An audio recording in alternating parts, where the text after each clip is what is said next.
I'll just write that down. So the concept is thermal energy based electric power station.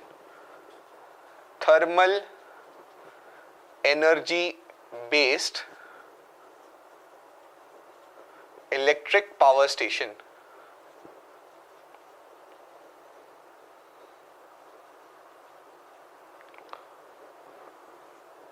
ठीक है, पर guys before going on to the working मैं आपको पहले components बता देता हूं, ठीक है। इसमें कौन कौन से कंपोनेंट्स हैं पहले उनका लिस्ट बनाते हैं। टेक्स्ट बुक में ऐसा नहीं है, टेक्स्ट बुक में इन जनरल उन्होंने पूरा एक पैराग्राफ दे दिया है, पर मैं आपको स्पेसिफिकली पढ़ाऊंगा, ठीक है।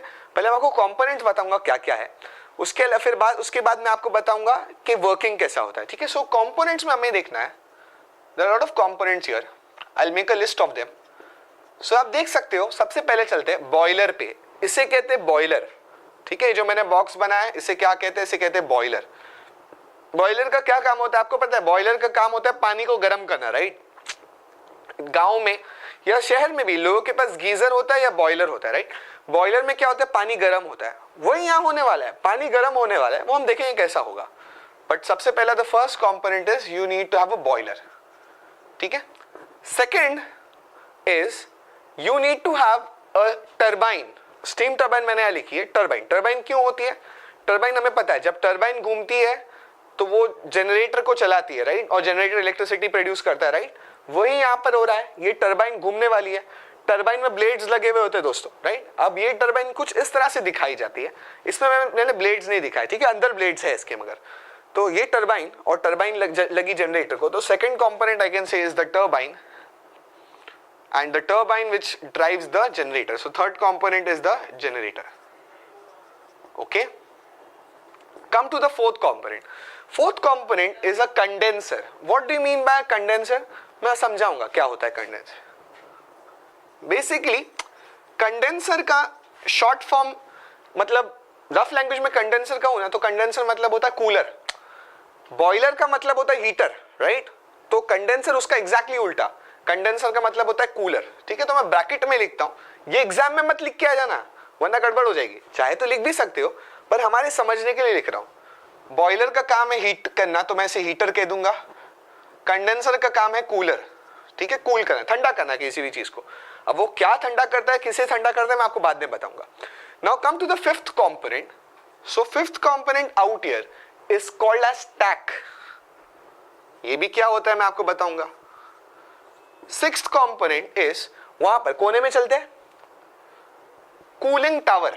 एक टावर जैसा होता है, बहुत बड़ा होता है, कूलिंग टावर कहते हैं इसे, okay, cooling tower. Six component is cooling tower. और सेवेंथ कंपोनेंट लेना है तो पंप लिख लो उसे, ठीक है। So sixth is a cooling tower, seventh component is a pump, ठीक है। तो हमारी स्टोरी में ये 7 हीरो होने वाले हैं, बराबर। ये 1-2 हीरो नहीं है हमारी स्टोरी में, हमारी स्टोरी में 7 हीरो है, 7 हीरोज, और ये हीरो मिलके हमारी पिक्चर बनाएंगे, ठीक है।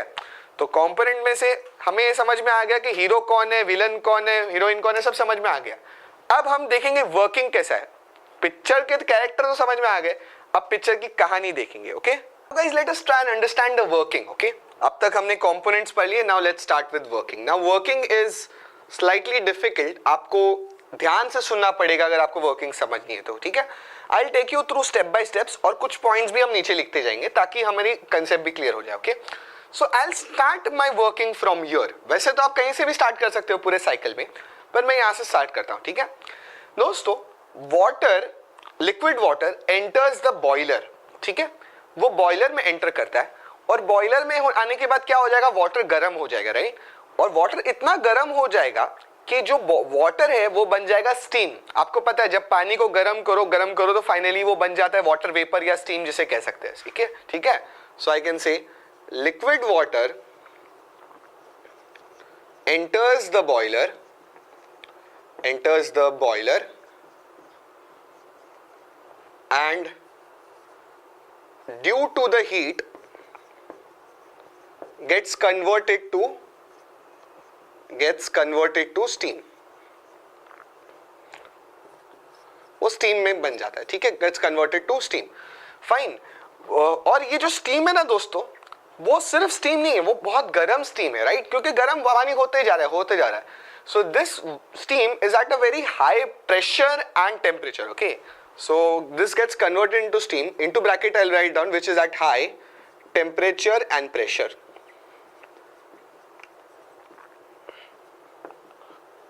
बहुत ज्यादा टेम्परेचर और प्रेशर और स्टीम में कन्वर्ट हो जाएगा. ठीक है, सो जैसे ही वाटर गर्म होके यहाँ बाहर निकलेगा तो it will get converted to steam that will have very high temperature और प्रेशर, बहुत ज्यादा दबाव में रहेगा, प्रेशर बहुत ज्यादा रहेगा उसके ऊपर. ठीक है, बट ये वाटर को गर्म करने के लिए मैंने किस चीज का यूज किया? I have made use of air and fuel. Right, मैंने पानी को तो गर्म किया, पर पानी को कैसा गर्म किया? कोयला जला के. राइट, कोयला is nothing but coal, that is nothing but my fuel. Right, so हमने जब कोल को बर्न किया तो ये एक्शन हुआ. Right, so I can just right that down.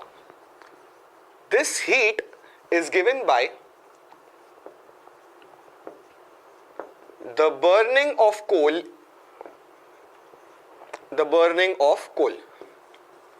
in the boiler. बराबर. ठीक है, तो अब इतना मुझे समझ में आ गया कि यहां पर जब कोल बर्न हुआ यहां वाटर हमारा स्टीम में कन्वर्ट हो गया. ठीक है, अब ये जो स्टीम है जैसा कि मैंने कहा दोस्तों, it has a very high temperature and pressure. This steam will go and hit the blades of my turbine, right? बहुत प्रेशर वाली स्टीम ऐसे जाकर के लगेगी जोर से, and it will rotate my steam turbine. Okay, ये जाके हमारे स्टीम टर्बाइन या टर्बाइन पे लगेगा. So I can say what next step, what will happen in the working? The high pressure, temperature steam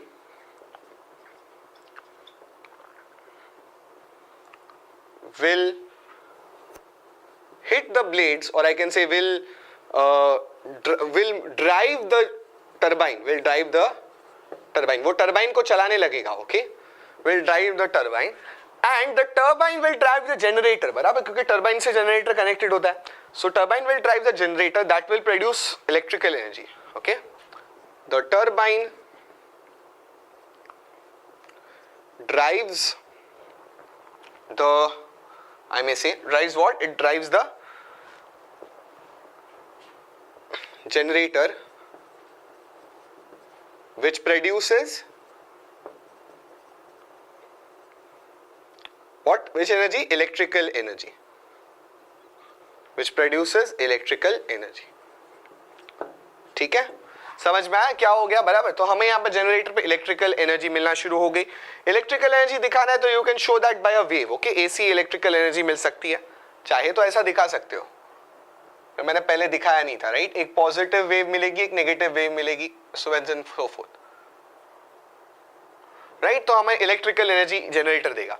ठीक है, पर दोस्तों अब जब मेरी जो स्टीम जो हाई एनर्जी पे जाके टरबाइन पे से लगी थी, राइट, टरबाइन पे से जल लगी थी, अब उसकी एनर्जी कम हो गई, यानी उसका प्रेशर कम हो गया. राइट, तो अब उसका जब प्रेशर कम हो गया पर वो फिर भी स्टीम है.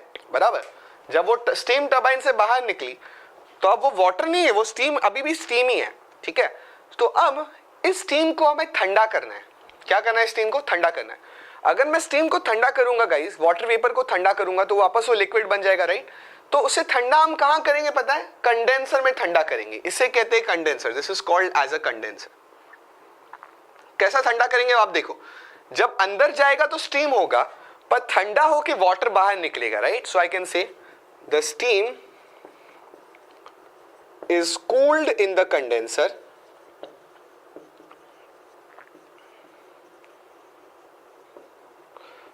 and is converted to water, and it is converted to water. बराबर, ठंडा कर दिया हमने, स्टीम को वाटर में कन्वर्ट कर दिया. फिर दोस्तों उस वाटर को हमने पंप करके वापस बॉयलर में दे दिया. Next step will be, we will pump now the water back again into the boiler to repeat the cycle.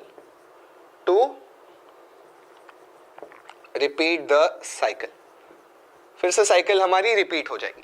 समझ में आ गया दोस्तों? बहुत सिंपल है, 4 स्टेप्स ही है. सबसे पहले वाटर यहां पर आया, गर्म हुआ, स्टीम में बन गया, हाई प्रेशर हाई टेम्परेचर. वो गया टरबाइन को ड्राइव किया, टरबाइन घूमने लगा, टरबाइन ने जनरेटर को घुमाया, वहां पर इलेक्ट्रिसिटी बन गई। ये जो स्टीम था अब जो कम, उसका प्रेशर कम था पर फिर भी वो स्टीम था, उसे हमें ठंडा करके वाटर बनाना था, तो हमने उसे कहाँ दिया, कंडेंसर में दिया। कंडेंसर में वो ठंडा वाटर होके फिर से पंप होके वापस चला गया। ओके, तो यहाँ पर ये साइकिल चलता रहेगा। वही वाटर होगा, वही स्टीम बनेगा, फिर वही वाटर बनेगा, फिर वही स्टीम बनेगा, ये पूरी साइकिल चलती रहेगी, राइट। और हम क्या कर सकते हैं, पावर जनरेट कर सकते हैं।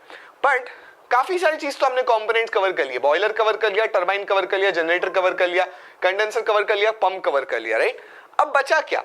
So we need to understand what exactly is the stack and what exactly is this cooling tower, okay?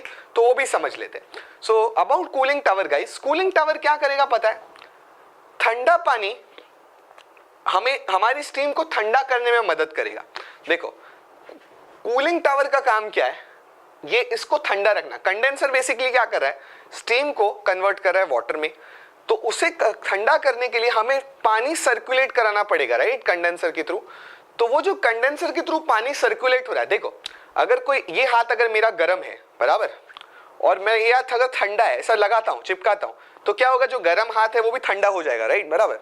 अगर किसी गर्म चीज को ठंडा करना है तो क्या करो, ठंडी चीज उसके लाके चिपका दो, राइट, वो गर्म चीज भी ठंडी हो जाएगी। बस वही हो रहा है, हमें ये जो गरम स्टीम है इसको वाटर में कन्वर्ट करना है, तो क्या करना पड़ेगा, इसके थ्रू ठंडा पानी सर्कुलेट कराना पड़ेगा, राइट, कंडेंसर के थ्रू ठंडा पानी सर्कुलेट कराना पड़ेगा। और वो ठंडा पानी कहां पर से फ्लो होगा, कूलिंग टावर में जाके वो खुद भी ठंडा होगा। देखो ट्राई एंड अंडरस्टैंड, ये गरम स्टीम है, इसको ठंडा करना है, तो मैं ठंडा पानी भेजूंगा, पर जब ठंडा पानी वापस आएगा तो वो थोड़ा गर्म होके आ जाएगा, राइट, वार्म वाटर हो जाएगा। जब ठंडा पानी कोल्ड वाटर जा रहा है, वो यहां से हीट पिकअप कर रहा है, कहां से हीट पिकअप कर रहा है, यहां से हीट पिकअप कर रहा है। अब जब वो रिटर्न आएगा तो it will become warm water, right? So we need to cool that warm water in the cooling tower, right? So I'll just write down the next point, that is when water is circulated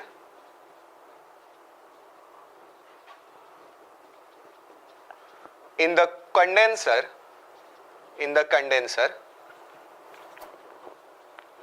it becomes warm, वो worm हो जाता है as it absorbs heat from the hot steam, right, वो वहां से गर्मी लेने की वजह से खुद भी गर्म हो जाता है, राइट, ठंडा पानी जो जाता है वो गर्म हो जाता है। अब इसे हमें ठंडा करना है in the cooling tower, right. So this warm water, I may say, this warm water is cooled in the cooling tower। और कूलिंग टावर बहुत बड़ा होता है दोस्तों, बहुत बड़ा सा कूलिंग टावर, छोटा नहीं होता, बहुत बड़ा होता है कूलिंग टावर। और आप देखोगे यहाँ पर जब ठंडा हो रहा होता है ना, तो आप देखोगे यहाँ से ऊपर हॉट एयर और वाटर वेपर निकलेंगे, क्योंकि ठंडा हो रहा है ना, कोई भी चीज ठंडी हो रही है तो गर्मी उसमें से बाहर निकलेगी, राइट। सो आई कैन से water vapour and hot air, water vapor and hot air are removed from the cooling tower, from, I can say, from the top of the cooling tower। तो cooling tower भी क्या हो गया, समझ में आ गया। मैं एक 10 सेकंड में वापस रिपीट करता हूं मैंने क्या कहा। यहां पर स्टीम जो है वो ठंडी हो रही है, तो स्टीम की हीट लेने के लिए कौन जाएगा, कोल्ड वाटर जाएगा। वो कोल्ड वाटर जब वापस आएगा तो क्योंकि वो स्टीम की हीट ले रहा है तो वो वार्म हो जाएगा, राइट। समझ में आ गया? I hope that is clear enough. Okay, now let us see the job of the stack. Okay, come back, come here. दोस्तों आप देख रहे हो यहां पर फ्यूल जल रहा है। फ्यूल जल रहा है मतलब एयर और कोयला यानी कोल जल रहा है, राइट। तो जब आपने देखा कोयला जलते हुए, जब कोयला जलता है, कोल जलता है, बर्न होता है, तो व्हाट हैपेंस, देखा होगा स्मोक निकलता है, राइट। क्या उस स्मोक को हम ऐसे ही छोड़ सकते हैं? नहीं छोड़ सकते। तो हम उसे क्या करेंगे, एक बड़ा सा स्टैक टावर होता है, ठीक है, एक बड़ा सा टावर होता है, वहां से हम उस धुएं को जाने देंगे ऊपर, ठीक है। हम ऐसे जमीन पे नहीं छोड़ देंगे, हम बड़ा टावर बना करके ऊपर से धुएं को जाने देंगे, राइट। तो कभी भी आप कोई पावर प्लांट देखो ना दोस्तों, तो जरूर नोटिस करना कि पावर प्लांट में हमारा जो एक बड़ा सा टावर होता है, स्टैक टावर, उसमें से हमेशा धुआं निकलता रहता है, राइट, बराबर. So that is nothing but that stack. Okay, so what this the job of the stack. So I can say when coal is burned, when coal is burned in the what, where it is burned, boiler, the combustion gases, जो burn होते समय, combustion होते समय जो gases है, are taken to the stack, to the stack tower I may say, and are released at a height, and are released at a height. जो stack tower होता है वो बहुत बड़ा होता है, रिमेंबर दैट. ओके, सो दोस्तों let us try and understand what exactly is happening in the process. तो 4 स्टेप्स ही है, ज्यादा नहीं है. एक फ्लो डायग्राम बनाते हैं, ठीक है. तो फर्स्ट स्टेप में क्या हो रहा है दोस्तों, फ्यूल जो है मेरा कोल है वो सबसे पहले हम किसे दे रहे हैं, बॉयलर को दे रहे हैं, right. So let's draw the fuel that is coal, वो हम दे रहे किसे, बॉयलर को दे रहे. वो एनर्जी, हॉट एनर्जी हम बॉयलर को दे रहे, राइट, बराबर. Let's try and understand. Point number 1 से समझता हूं. पॉइंट, ये बेसिकली मैंने जो 6 पॉइंट्स लिखे उसमें पहले 4 पॉइंट्स का मैं क्या करूंगा, एक फ्लो डायग्राम बनाऊंगा, ठीक है. तो मैंने क्या देखा, एनर्जी आ रही है, कहां से हीट एनर्जी आ रही है, हमारे फ्यूल कोल से हमने heat energy the. This is the input energy, right, बराबर. जिस तरह से पिछले केस में मैं हाथ से मैग्नेट मूव कर रहा था, बराबर, तो वो मेरी हाथ से इनपुट एनर्जी है. पर यहां पर हाथ से इनपुट एनर्जी मैं नहीं दे रहा हूं. कौन सी एनर्जी दो, heat energy. Okay, so heat energy is given from the fuel coal. Okay, so you can write that down कि फ्यूल कोल से कौन सी एनर्जी होती है दोस्तों, केमिकल एनर्जी होती है. तो नीचे अगर एनर्जी डायग्राम बनाओ तो मैं कह सकता हूं chemical energy is the input, बराबर. ये केमिकल एनर्जी मैंने दी किसे, स्टीम को, राइट, सॉरी किसको दी, वाटर को, जो बॉयलर में था. अब जब इस वाटर को एनर्जी मिल गई तो ये वाटर कन्वर्ट होकर के बन गया स्टीम, राइट. सो ये जो फ्यूल कोल है, it is given to the boiler that converts water to steam, बराबर. तो वो कन्वर्ट हो गई वाटर टू स्टीम. अब ये स्टीम जो थी वो गई टरबाइन में, राइट, ये स्टीम गई टरबाइन में. तो this goes to the steam turbine, और टरबाइन रोटेट हुआ दोस्तों, तो एनर्जी गई किसमें, जनरेटर में गई, राइट, बराबर. टरबाइन रोटेट हुआ तो रोटेशन की वजह से जनरेटर घुमा तो बन गई इलेक्ट्रिकल एनर्जी, राइट. अच्छा, बट कम बैक, जो स्टीम टरबाइन में से निकली, उसे मैंने वापस ठंडा करके कहां डाल दिया, बॉयलर में डाल दिया, right. So what did I do, there is a system to convert steam back to water, right. Steam is converted back to water. So यहां से जो एनर्जी ली मैंने, there is a system converting, I may say, system converting steam back to water,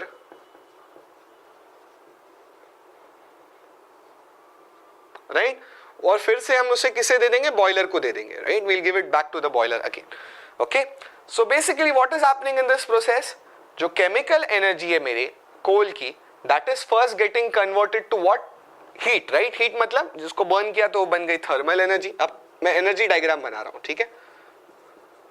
ये heat energy गई और finally क्या हो गया, मेरा स्टीम मूव होने लगा. हाई प्रेशर स्टीम है मेरे पास, high pressure high temperature steam है, मतलब it has high kinetic energy, right.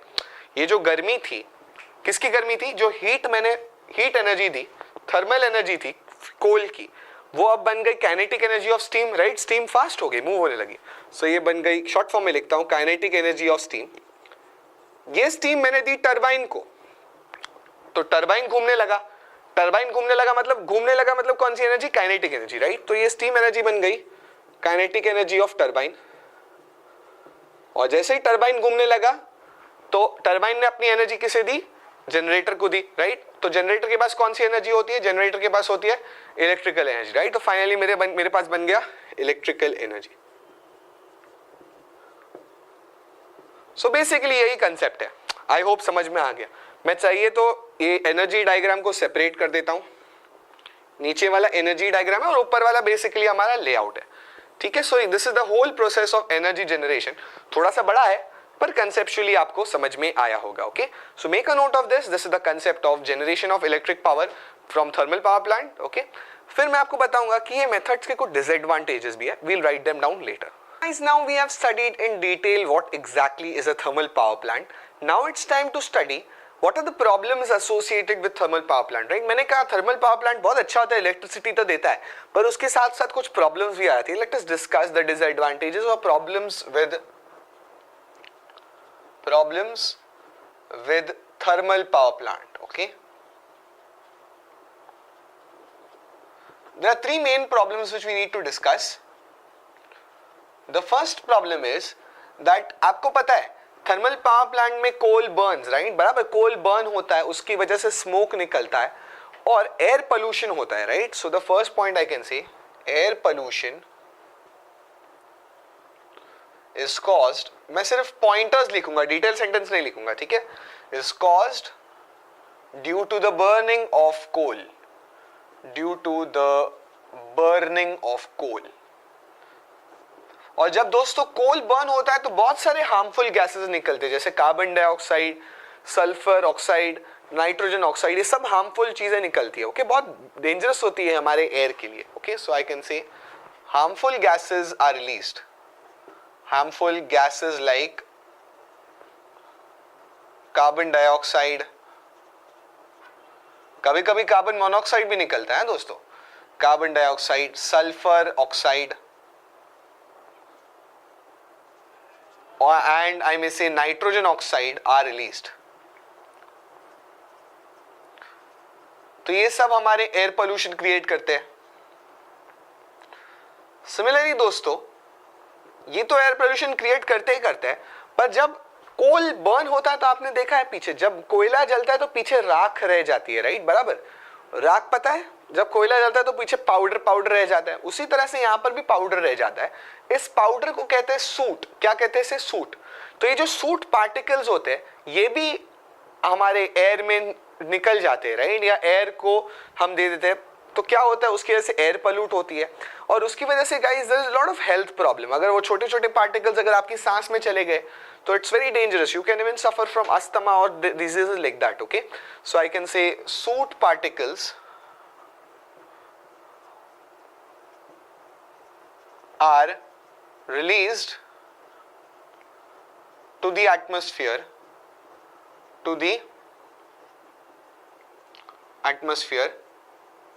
this causes, I may say this causes health problems.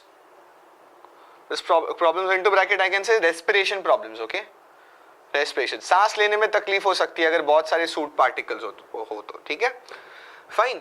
उसके अलावा guys the last problem for thermal power plant is that जो ये तो थर्मल पावर प्लांट से कोल पे चलते हैं, राइट, कोयले पे चलते हैं, पर ये जो कोल है it's a fossil fuel and it gets over day by day. वो दिन बर दिन खत्म होते जा रहा है, राइट, क्योंकि कोल हमारे पास अनलिमिटेड नहीं है, इट्स लिमिटेड, राइट. कुछ ही कोल हमारे पास बचा है.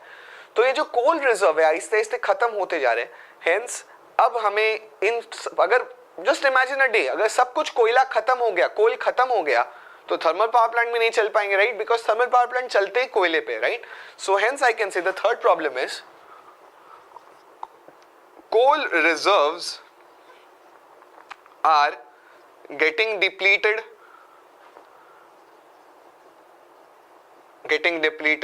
day by day. Okay, because coal is a fossil fuel, right, वो खत्म होने वाला फ्यूल है. Hence ये सब problems, these are three main problems associated with thermal power plant. Make a note of this guys, then we can see how a power plant works on nuclear energy, that is called as a nuclear power plant.